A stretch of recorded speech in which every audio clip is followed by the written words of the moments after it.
What is up? It's Leisha B from the All New Morning Rollout, and we're back with another Detroit Culture Shifters. And this one is very iconic for me because I low-key have been kind of, sort of, maybe like low-key stalking this girl. But it's okay. So let me give you a rundown just in case you don't know who we're talking to. She's a University Prep Academy alumna. Come on now. She's also got her bachelor's from GVSU in health comms and public health, while getting her master's in public health as well from WMU. Come on now. She also was a huge part of the hashtag lunch bag that happened in 2019, while also giving back throughout the entire pandemic, including up until 2022. Apparently, she's not done yet because 2025, she's already killing it so far. I want to say hi to Khadijah Johnson. Hello, how are you? I'm good. I'm so excited to talk to you because we have a mutual friend, and I feel like one thing about our girl, Miss Asia, Miss Venus, she is going to love on people in the correct way, and if she says that they're legit, I know they're legit. Hey, thank you. That is my best friend, too, so, you know. Exactly. Okay, so I kind of want to just get started about you. So tell us who Khadijah is beyond the titles and the organizations. Like, who are you? Who am I? I'm a really, really give back person. That's like who I'm rooted in, and you'll see it everywhere. Of course, I'm a native Detroiter, West Side to be specific, and I also like to rep being a Michigander. Like, I went to Grand Valley, I went to Western. I have a lot of roots in a lot of different areas in our state, but you know, I'm a Detroiter at heart, always and forever. So I think that encompasses who I am. I am who by my community. I am who by my family, my friends. So I'm really rooted in just always being authentic to me, but always being a giver. That's who I am. And that's the vibe that I've always gotten from not only afar, but through your social media as well. As someone who came from Grand Rapids before here, I understand that different cultures and different vibes, you can go 20 minutes away from the city, and it's a different vibe. It's just a little bit different, but my family is from up north. So my family was migrant workers. My mom is Mexican, so my whole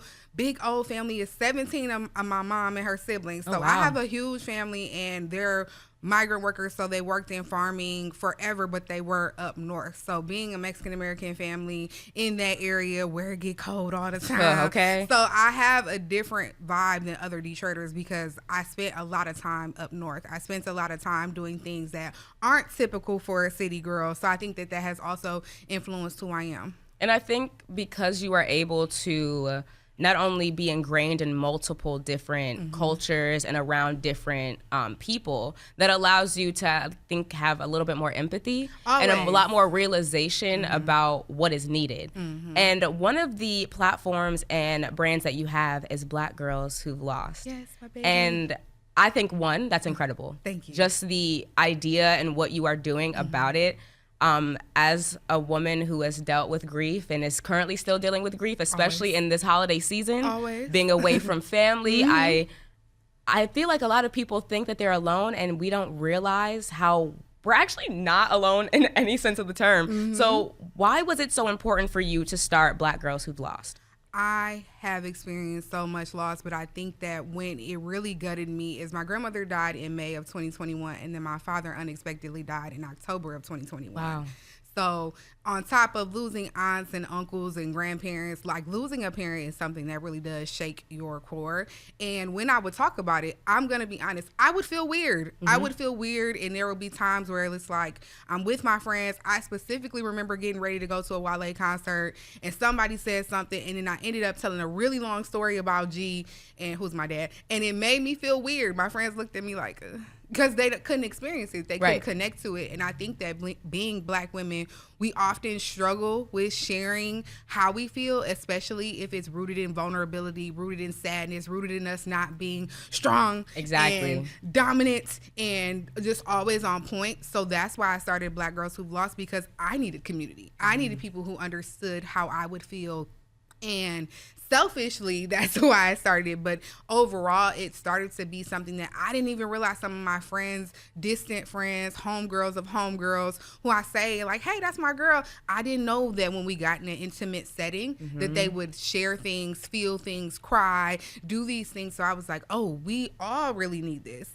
And it's at the blessing of someone like Phil Lewis, who I'm sure we all see on social media. Yes. I have a wonderful personal connection with Phil. Just both of us being being Greek, both of us crossing at the same time, around the same time, that he just haphazardly shared it. This is my homegirl. I just want to share something. Blew up. Wow. And it created a larger community where people were so willing to help me, so willing to communicate. Now, at first, I got a little overwhelmed. Right, I'm obviously. Like, I'm talking about my daddy. I'm talking about my grandparents.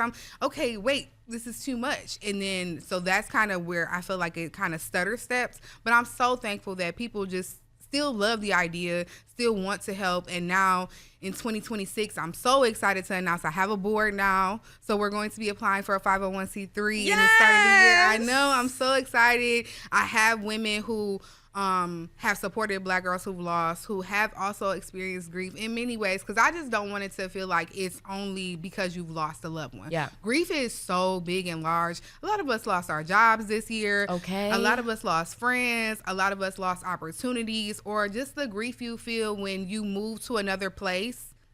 My best friend lives in Memphis. She's been there for 10 years, and she still is like, I feel weird sometimes. And it's hard to connect because I don't want to be in Detroit.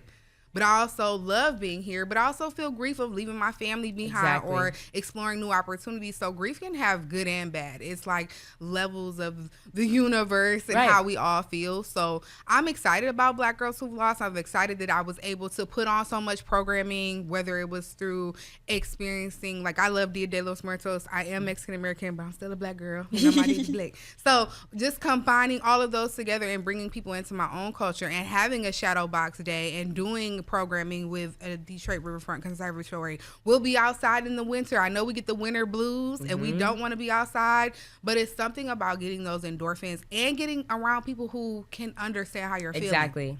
I might bust out and cry because I'm walking, but I miss it, and I want to be outside. So I'm just so excited for her again. Like I said, we're starting at 501c3, so I can get some grants, you know, we can do some real programming, and that we just can continue to be really strong in the new year. It's something that I feel like is needed, and just beyond just a little post. Even those little posts make people feel so passionate. I threw up something for Thanksgiving because I was feeling it. I'm like, maybe and it's people like, I needed this. I'm by myself this Thanksgiving. And I forget that it's so many people who, even though it might not be fresh for me, it's fresh for other people, or it's triggering for other people. So I'm excited to see where she grows. She's my baby, and I'm very passionate about Black girls who lost because, like I said, it's hard to take off your superwoman cape, but it feels good to be around and do it around women who also are like, I'm going to show you a little vulnerability too. It makes it feel less scary. And I loved how you were able, first of all, thank you. Yes, absolutely. But I loved how you were able to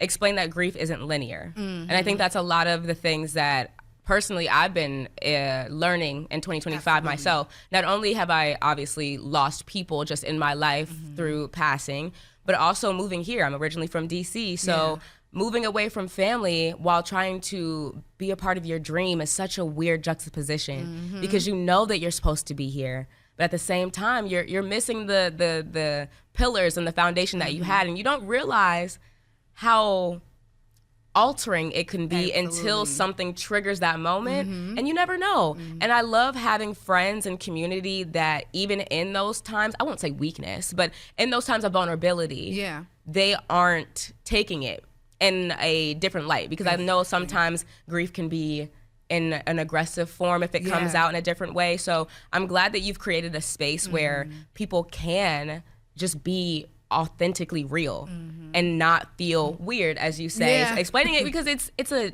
common thing. We all go through it. So why do we make it such a... Because we don't want to burden people, especially being Black women. We don't want to burden people with our problems. Right. We're supposed to be the people who fix and solve our problems. And why would I feel... You know, we're trying to hide and mask how we feel because... Unfortunately, vulnerability is not a strength of ours that should be powered. It's sometimes used, again, as a weakness. And even using the word weakness is so great because you can grow. It's like you start somewhere and you go somewhere else. So I am weak in this area, but I won't always be. Or even if I am, that I should have that idea that I can be a multifaceted person where I'm not great at everything. Some things I am weak in. So maybe I'm weak in how I feel in sharing with others, but that's okay because I can grow to be a better sharer. I can grow to feel more comfortable And it's the biggest thing is just trying. So for me, I always felt like, okay, I feel really strange. I don't feel like the same person. But grief makes you feel like that. That's life position. And I feel like sometimes we don't share the things that aren't soft and warm and bubbly and exciting, because it's not exciting to watch people not feel good. But it's a part of life, and it's a human experience that I think that we all share, regardless of color or regardless of gender expression. But isn't it so great to be around Black women? Because we just get it in a different sense. It's like ingrained in our DNA to just understand. And I feel like you've kind of already talked on this, but I wanted to ask, what has impacted you as you have watched women participate in this? What has changed for you as a leader of this, but also as Khadijah? Like, what has changed for you as you've grown? I don't want to say the acronym wrong. BGWL. There we go. There we go. I don't use it a lot either, but it's cool to shorten it. But I think for me, what made me feel is like, initially, to be honest, you have to be honest. You started selfishly, right? You started because you don't want to feel uncomfortable, or I just feel like there has to be someone who feels like me. And I think that it's a reward to know that there are people who are just like me, women who I can connect to. And I think the greatest thing is connecting to people who I didn't expect to. You're a new connection that I'm really excited about. Just meeting people who we share this same shared experience. And isn't it so great to have someone side by side to you to kind of understand or kind of get it out there? I meet with my friend T. She's a wonderful DJ, and she just sees me and says, keep going. Because she lost her mom. T. And with T losing her mom, and I motivate her like, girl, get that podcast back going. Yeah. So it's like we connect on one thing, but then we're able to share and grow our connection in other ways, because it's like, I've heard you at your most vulnerable spot. Let me support you in your shining spots too. So that's the biggest thing is I'm a big community person. I think you can get that vibe from me. And I'm not to absorb it, but it's, being an extrovert, you tend to love to meet people. I do. I love to hear people's experiences. So that's the greatest thing is building community, and not just for myself. I've seen other girls hang out. I've seen other people go new places. There are sometimes people I had a event at Hatch Art Studios. There are people who've never been to Hamtramck in that area. I've never been to an art gallery. I've never been to this place. And they were able to not only enjoy our event, but enjoy art in another space. Oh, let me talk to this artist. Let me see what they have going on. So I love to build community, but see other people stretch that arm wide. So that's my biggest joy. And that always funds and fuels Khadijah as well. Like, I love being a person to connect other people. I think that the world is lonely enough. Right. So why not share? I'm also an only child. So I'm Same girl. Okay, yes. We were in kin. Some only children are like, I want to be by myself. And I do have those moments. Right. But I feel like because the way I was raised, unfortunately, my parents weren't able to step in other ways. But there were other people who filled their spot when they couldn't.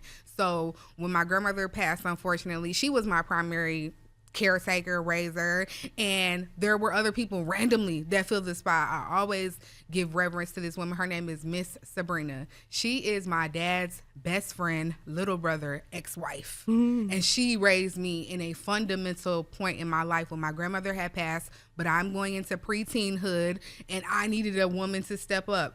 How great is that story? And that's what I want to share with others is like, blood doesn't always make us the closest, but community, connection, those are things that I love to embrace. And I love that you shared that, because it's little pockets that make a lot of sense of how you are made up. And I think how I've always brought you in as a title in my head was a community facilitator. Oh, thank you. Because it feels like you are able to bring multiple people together, because not only do you do that with Black girls who have lost, but you also do it with sports too, because you also do girls in sports, because what doesn't Khadijah do? Literally, I like to say to myself, I've always been a busybody. As a kid, I was a busybody. Sit down, be quiet. You know how you get on the grade, she's a great student, but she distracts others. Right. That was me. So now I like to embrace others. So girls in sports is something I am so passionate about. I'm a sports girl. I love all sports. Unfortunately, I'm not the biggest Detroit sports fan, Oh my God, you gonna get everybody upset. Don't hit me, y'all. Like, I'm a big Celtics fan. Everybody knows that about me. Like, I bleed the green, man. I know. I see the side eye. I know we're not doing that hot. We're coming off some injuries, but I'm a big sports fan. I love the St. Louis Cardinals. I like the Tigers too, and I know we don't do good either. I'm aware. You know, I still am a Lions fan at heart, so I got that going. Please love me, y'all. But again, I'm a sport. I watch all sports. Like, there's not a sport that I don't like. I like F1. I like NASCAR. I'm just getting into F1. Listen, it's coming, and we have to show up because I want people to know, like, all women love sports, but especially women of color. Yeah. Like, it's good to see our faces in those arenas, and we can go as baddies. We can also go as like a baddies event, but we can also go as women who are truly, like, I know about the sport. Locked in. And that's how I am. And I was raised like that because I'm a daddy's girl, and my dad, I'm the youngest of his little flock, and because I spent the most time with him, he was like, "You're gonna have to watch basketball film. Yeah. You're gonna have to watch these old Muhammad Ali fights. You're I know gonna that's have right. to watch whatever I'm watching if you want to be a part." So that's kind of where my love organically grew from, and I knew that there were other women who wanted to be a part of that. In addition to, women are just dominating sports. Okay, come on now. We got our Simone Biles. We of course have this. Venus and Serena, Asia Wilson, like Coco. It's so many names that we can continue. And I said, we have to do something that bring us together. Maybe we can't play it. Mm-hmm. Maybe we can't do that. There are a lot of events or sports groups that they like for you to play the sport. Yeah. I want to watch the sport. I want to be the sport. I want to see it. I want to bet on it. Mm-hmm. I want to do all the things that boys can do, because boys who watch sports are not always the best at playing sports. They can't dribble a ball. They can't run up and down the court without getting winded. Sometimes they don't even know the stats to back it up. They don't know nothing outside of don't break my parlay. Okay. So I want us girls to be able to do that too. So that's where Girls in Sports came from. It started with, I work really, really closely with Connect with Lauren McGreer, and we work together on other things. And I said, Lauren, we gotta tap into sports. And we were so thankful to have a connection with Hollywood Detroit. We've had other connections with Parlay Detroit. Mm-hmm. We've had them at so many watch parties, so many events. We're going to get into actually going again because we've got to see the Clarissa Shields fight. We've got to go to the Red Wings games.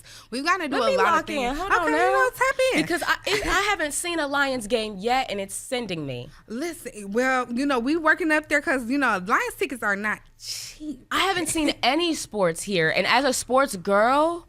Wait, you haven't been to the Pistons game with the ice cam? Oh yeah, I haven't done anything, Khadijah. Get me right. We have to lock in because you have to go to the Pistons game. We're one of the only teams that has an ice cam because Detroiters gonna have their jewelry on, got our glasses on, our furs on. It is a style event, but also I love the Pistons. I love what Tiana is doing.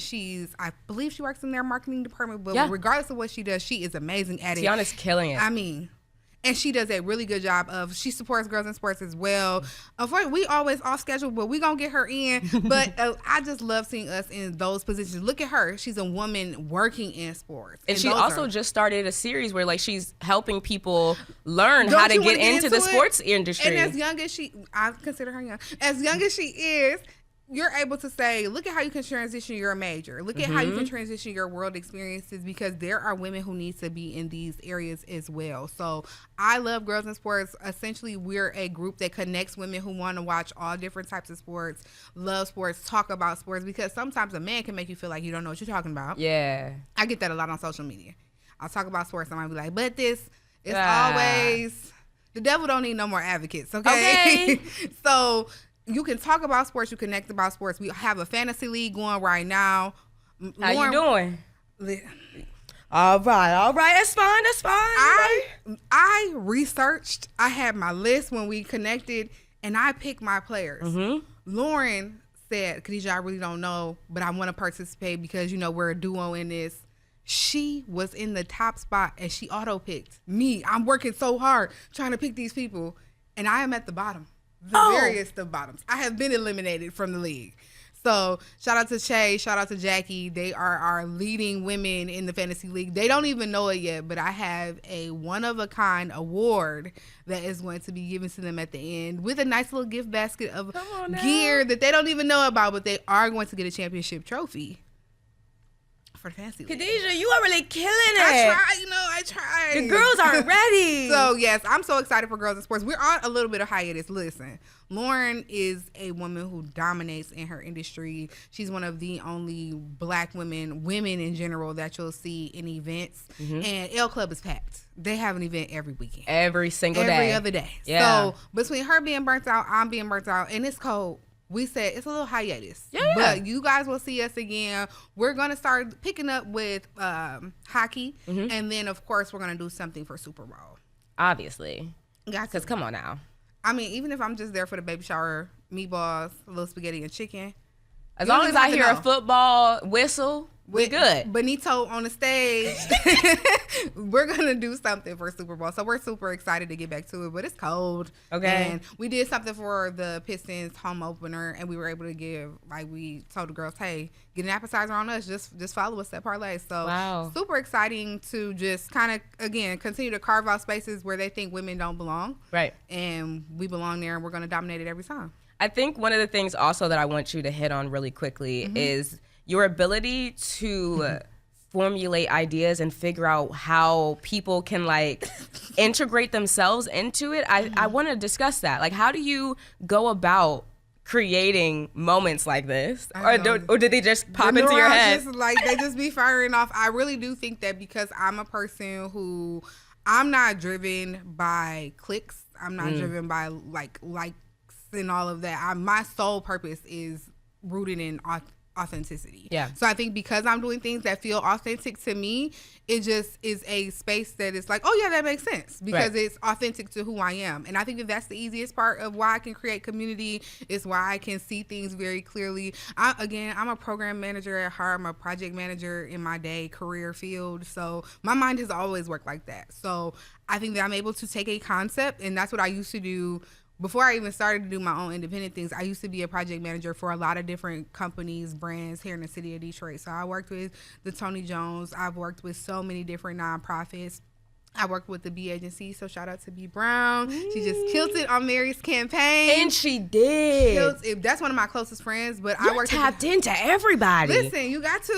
You know what I'm saying? But she's one of my closest friends. She's coming with me on my Arizona trip. Her and Asia. So, but having people around that to push you, and when I say B has pushed me in so many rooms and forced me, she said, you have this gift, you have to use it. And then she said, now you have to use it independently. You're able to do it for all these other brands. And I still do it for some people. I used to be like, Boss Brenda was a thing. It used to be a whole project management consulting boutique. And I just kind of was like, I have to start pushing my own things though, because only you can see it with the foresight. You can give people the best ideas, but sometimes their want isn't there. Yeah. So you just watching your ideas just float on the ground. Right. And it kind of can kill the spirit. So that's where I've been able to motivate myself. And I'm a really good person of creating this idea, systematically trying to break it down and how does it make sense, but it's always authentic to me. I love sports. So that's why it's easy for me to talk about it. I am a girl who's lost a lot, unfortunately, but I've gained in so many other ways. So I'm able to talk about what that space feels like and the dichotomy of both losing and winning at the same time. So everything I do is really authentic to me.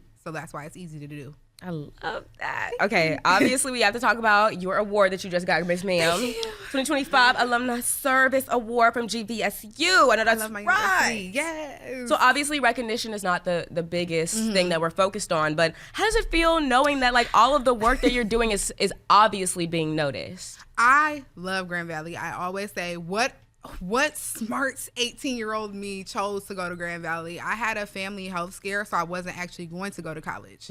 And I initially had everything set up for me to go to Michigan State. I let it all fall down because my roommates I had 2 backup roommates. They both got pregnant and decided not to go. Wow. Then I had a family emergency incident that took over my whole senior year. So I was like, I don't really think, maybe I'm going to have to go to community. I don't know. My dad got better. He was actually sick for a long time before he passed a couple of years later, but he was like, you got to go to Grand Valley. You love the program. Just go. Grand Valley worked out everything for me. They gave me back my Thompson scholarship. They gave me full tuition. They found a family who was additionally able to support me and give me another scholarship. They worked with me to make sure that my family contribution was too high, they made sure that all my loans as a freshman would still be subsidized loans instead of unsub. Don't know how they did it. And then when I got there, I was a part of the Thompson Family Scholarship Program, and I was also a part of a lot of other programs. I worked at Grand Valley Financial Aid. I worked at Admissions. I worked at the Student Center. I was a part of so many organizations. I got the opportunity to pledge Alpha Kappa Alpha. So I did a lot of things there and made my mark there and made the most of it while I was there. So when I came back, I said, I'll do anything for Grand Valley. So anytime they call, I literally say it all the time, I come running, whatever you guys need, whether it's alumni support, whether it's being a student who represents the Thompson Family Scholarship or the UPrep Family Alumni. I'm there because I want students to see people like myself. Being at a Division II school, you might see, oh, it's smaller, you're not going to get anything. It worked for me. It cultivated me. It made me the woman that I am today. So that impactfulness of service started at Grand Valley. I was a part of a national service fraternity. I did everything for MLK Day. I did other service events. Anytime they said do service, I was like, yeah, of course, I'll do it. I'll be there. I was a service chair for our chapter. So I was like, yeah, y'all want service? I got it. So that sprinkled in with anytime I needed help with here in the city of Detroit, Grand Valley, with us having a hub downtown, they have encouraged me to promote that place and encouraged me to use it when I can. And they've also encouraged a lot of students to say Grand Valley, it has a home here in Detroit. And we're still building that as a university. And I'm still so excited to see how we'll take over the Southeast region. We have, the North, we have Grand Rapids. Yeah. We have our smaller, the Muskegons, Benton Harbors, the Kalamazoos. We have that. But I want us to see and grow a bigger community here in Detroit outside of the alumni who move here. Right.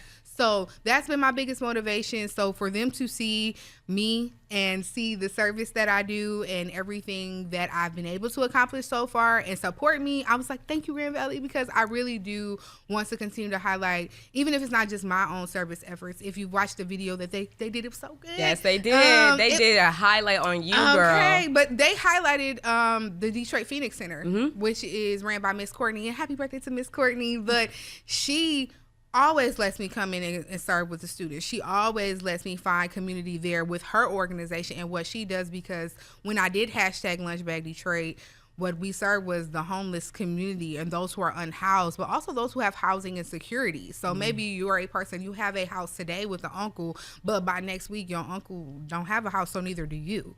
So those are the type of people that I wanted to branch out to, and Courtney was one of those people who supported me. So I was so happy to highlight her and her organization and everything that she does and continue to build community there. So I have a very big passion for Detroiters getting access. I think that is one of the limitations, unfortunately, that we always see. And it's not just driven by economics, it's driven by design. With the initial redlining that we had as state, being a big black community. We're one of the largest black cities in America. I know we fighting with Memphis for that #1 spot, but by population, to be such a black city, we should do more for one another. And I think that is how community was intended. We have so many civil rights leaders that were established here in the city of Detroit, and those who are from the city of Detroit. And we have so many religious organizations, and it's still so much that we can do. So that's my biggest thing, and I was glad to get the service award, but I'm more excited to see how Grand Valley can continue to support me in those efforts and how I can continue to support the city, because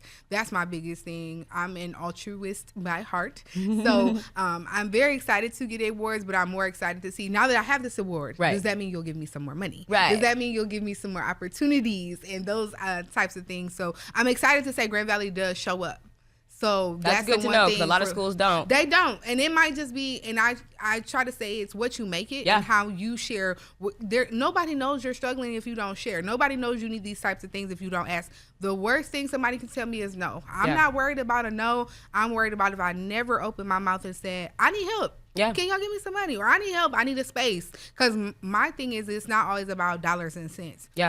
There are so many of us who feel ashamed to give because we don't have much. We all are just working with what we have. So that's why I also started Grain, which I'm super excited about, because it's about what you have at home. Time.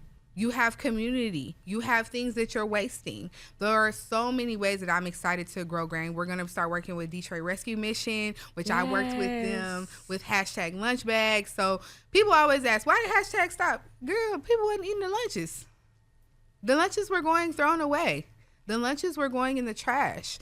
the people did not want it. The money I was getting, I also had to contribute to a larger foundation that ran hashtag in different cities. So you're giving me $5, I might have to give them $1 because that's just how it works. Yeah. And then unfortunately, because it's a organization that has different city branches, with there not being a city initiative here, there is no 501c3. I could not get tax write-offs. Wow. I could not get donations from certain organizations. There are so many limitations with being a branch off and how the foundation decided to run their city chapters, and that's okay. That just means we have to service Detroiters in another way. Right. So if the lunches are going in the trash because there's no communication between our organization, our city chapter, and those other organizations that we're serving, and people don't want a lunch. Right.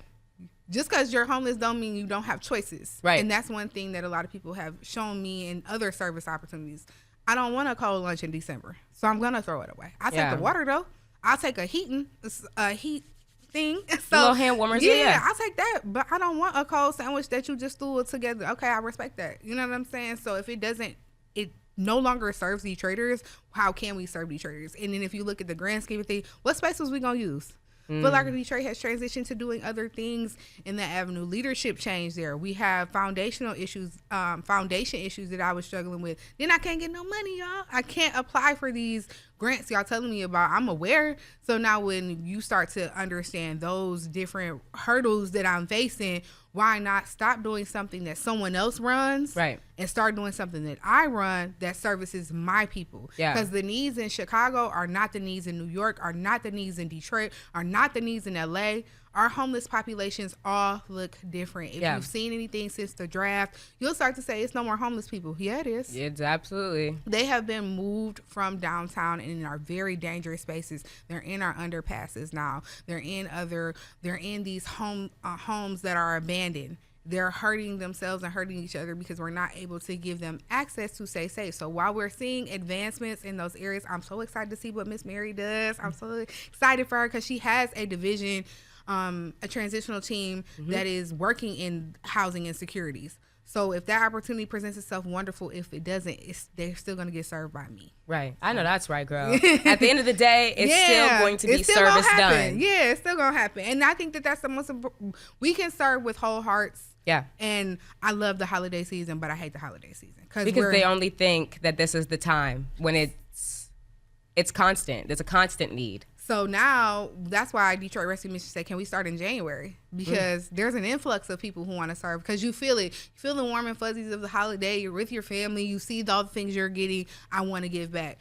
People need clothes in January. Yep. People need clothes in July. People need clothes in August. People need food in December. People need food in February. So there's never, the need doesn't lack. So that's always what I want us to see, and that's what Grain is going to do, is we're going to create access for Detroiters through sustainability efforts. You got clothes at home, don't you? You want to throw them away? No, we're going to create closets.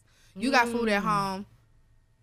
You not using, you wasting your food. We don't buy canned goods anymore. Yeah. So how can we figure out, whether it's through restaurateurs, whether it's through, I had a really good relationship with Randazzo where they'll give me really good fruit for a discounted price because it's going bad. If I feed y'all today, it's good today. That's all that matters. So we're not doing less than, we're doing all we can, because I think that that's where we're shifting. We see how the government has let us down. Us as people, us as tax citizens. Imagine those who need help, need support. We saw how it snapped. Yeah, immediately. And we were all ready to give dollars, but what if we were able to give the food that we already have? So we're not creating more of this food waste, more plastic waste, because we still have to live on this earth together. So my mind is constantly like turning as community. Khadijah, you just make me. Yay. I know we just met today, but I'm genuinely so proud of you. Thank you so much. What you have done and what you continue to cultivate is so beautiful. Thank you. And your spirit and your heart, you can just tell that you are so passionate about this. Yes. And I am praying that whatever you want to happen continues to happen for you. That manifestation of that 501. Yeah, it's already done it. Yeah, it's already there. You know, we signed, still delivering on all of that. Exactly. It has to happen. Exactly. Yeah. So my last question, Sure. typically with our Detroit culture shifters, I always love to pay it forward, Me to too. give flowers while they can still smell them. So who are some people or one special person that you believe is a Detroit culture shifter? So I'm sorry, I got to break the rules. I got to do two. Go ahead. Of course, I've mentioned her already, but I have to give my flowers to Lauren McGreer. Connect with Lo.